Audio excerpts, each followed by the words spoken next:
அன்பான நண்பர்களே, நம்ம ஒரு கூட்டத்தில் இருக்கிறோம்னு வச்சுக்கோங்க, பில்லியன் ட்ரில்லியன்ஸ் பீப்புள் இருக்காங்க. அவங்க ஒவ்வொருத்தரையும் கிளியராக பார்க்க முடியுமா? ஒருத்தரால முடியாது. ஏன்னா அவ்வளோ இடுக்கமாக இருக்கிறதுனால எங்கே யார் இருக்கிறாங்க? ஒருத்தர் உயரமாக இருப்பாங்க, குள்ளமாக இருப்பாங்க. விஷன் அவ்வளோ ப்ராப்பராக இருக்காது, கிளியராக இருக்காது. ஆனால் இயேசு கிறிஸ்து எல்லாரையும் பார்க்க முடியும். ஆகார் சாராள் கிட்ட வேலை செஞ்சுட்டு இருக்காங்க, வேலைக்காரி. ஆனால் சாராளுக்கு ரொம்ப ரெஸ்ட்லெஸ் ஆயிடுறாங்க, குழந்தை பிறக்கலையேன்னு. ஆண்டவர் வார்த்தை கொடுக்குறாருன்னு ப்ராமிஸ் வார்த்தை நம்பாம அவசரப்பட்டுறாங்க. நம்மளும் நிறைய நேரத்தில் அவசரம் கொடுக்குது தான். ஆண்டவர் சொல்ற காரியத்துக்காக நம்ம வெயிட் பண்றதில்லை. அதுக்கு முன்னாடி என்னடா ஷார்ட் கட்டுக்குது, என்ன பண்ணலாம் ஏது பண்ணலாம், அதை தான் நம்ம பார்ப்போம் மெயினாக. அதே மாதிரி தான் அவங்க என்ன பண்றாங்க, அந்த வேலைக்கார பண்ணி ஆபிரகாமுக்கு சொல்லி அவள் மூலமாவது சந்ததி பெருகட்டும் அப்படின்னு அவளை ஆபிரகாம் இடத்துல அனுப்புறாங்க. அந்த ஆகார் குழந்தை பிறந்துட்டு ரொம்ப மிஸ்ட்ரீட் பண்றாங்க. சாரா ஜெலஸ் ஆயிட்டு அந்த அம்மா அந்த கொடுமையை தாங்க முடியாம புளிய தூக்கிட்டு ஓடுறாங்க, புளிய தூக்கிட்டு போயிடுறாங்க. இப்ப வேணாம் நம்மளுக்கு அப்படின்னு அனுப்பிச்சு வச்சிடறாங்க சாராள் அம்மா. ஆபிரகாமும் என்னன்னு கேட்காம ஆண்டவர்கிட்ட கேட்டு அனுப்பிடுன்றார் ஆண்டவர். உடனே ஆண்டவர் அனுப்புன பிறகு தண்ணி பாட்டில் கொடுத்துட்டு அனுப்பிடுறாங்க. வனாந்தரத்தில் போய் எல்லாம் தண்ணி காலியாகி போச்சு. என்ன பண்ணுறதுன்னு தெரியல, அழத்தான் வருது.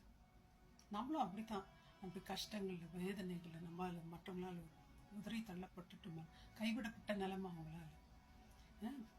ஒரு வீடு இல்லை, எங்கே போய் தங்குவாங்க? வனாந்தரம், எது வந்தாலும் அடித்து அவங்கள இது பண்ணலாம், தண்ணி கிடையாது. இவ்வளோ கொடுமையான நேரத்தில் அந்த அம்மா என்ன, அதனால நம்ம தாங்க முடியல குழந்தை சாகிறத பார்த்துட்டு அழும்போது நம்ம நினச்சிக்கிறோம் நம்ம ஆண்டவருக்கு தெரியுதோ என்னவோ, ஆனால் அவருக்கு நம்ம தெரியுங்க.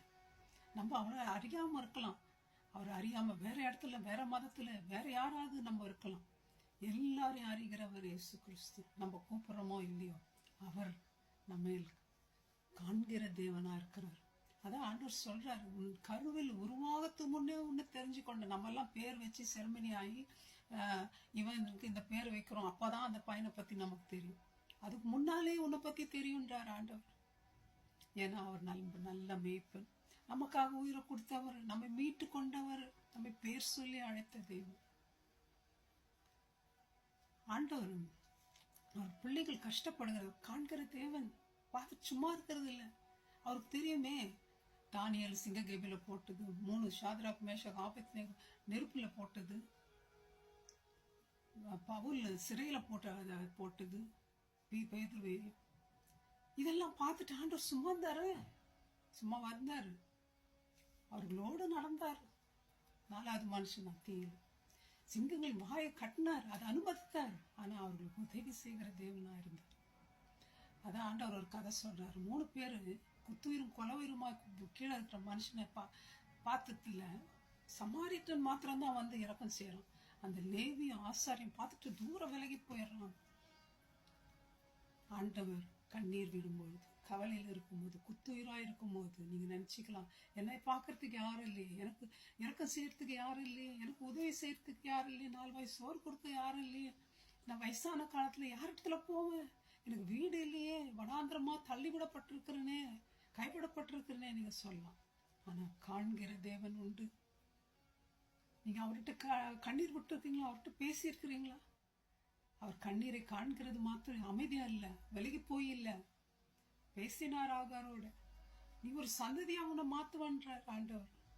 நம்பிக்கையை கொடுக்கிறார், தைரியத்தை கொடுக்கிறார், பலப்படுத்துகிறார், ஆற்றுகிறார், தேற்றுகிறார் இயேசு கிறிஸ்து. ஃப்ரெண்ட்ஸ், நீங்க எந்த கஷ்டத்தில் இருக்கீங்க எனக்கு தெரியாது. ஆனா உங்களுடைய கஷ்டத்தின் மத்தியில நீங்க தேவனை நோக்கி கூப்பிட்டீங்கன்னா கண்டிப்பாவே உங்களுக்கு உதவி செய்கிற தேவன் அவர். பார்த்துட்டு விலகி போற தேவன் இல்ல, மனுஷன் மாதிரி பார்த்துட்டு ஓடி ஒளிஞ்சுக்கிற மனுஷன் இல்ல. ஐயோ எனக்கு வாழாடாப்பா வம்பு, என்னத்துக்கு அவங்களுக்கு உதவி செய்யணும்னு விலகி போகிறவர் அல்ல அவர். என் கண்ணீரை நைட்டு முழுதான் என் பெட்டு ஃபுல்லான்னு அழைச்சது நீங்க சொல்லலாம். இயேசுநாதரை நோக்கி பார்ப்பீங்களா? இன்னைக்கு நல்ல சமாரியனாக இயேசு கிறிஸ்து காண்கிற தேவன் ஆகார் சாட்சி கொடுக்கிறான். இயேசு கிறிஸ்து காண்கிற தேவன், கண்கள் இருந்தும் காணாதவர் அல்ல. நம் கண்ணின் மேல் வைத்து நமக்கு ஆலோசனை சொல்லுகிற தேவன் அவர். ஏன்னா நம்ம உள்ளங்கையில வரைந்திருக்கிறார். எதுவும் அழிக்கப்படுறது இல்ல. நம்ம மதில்கள் எப்பொழுதும் அவருக்கு முன்பா இருக்கு. ஃப்ரெண்ட்ஸ், வாங்க இயேசு பார்த்துட்டு போவோம். அவரோட இருப்போம். அவர் நம் கண்ணீர்களை துடைப்பார், நமக்கு உதவி செய்வார். God bless you, my friends. Thank you. Bye-bye.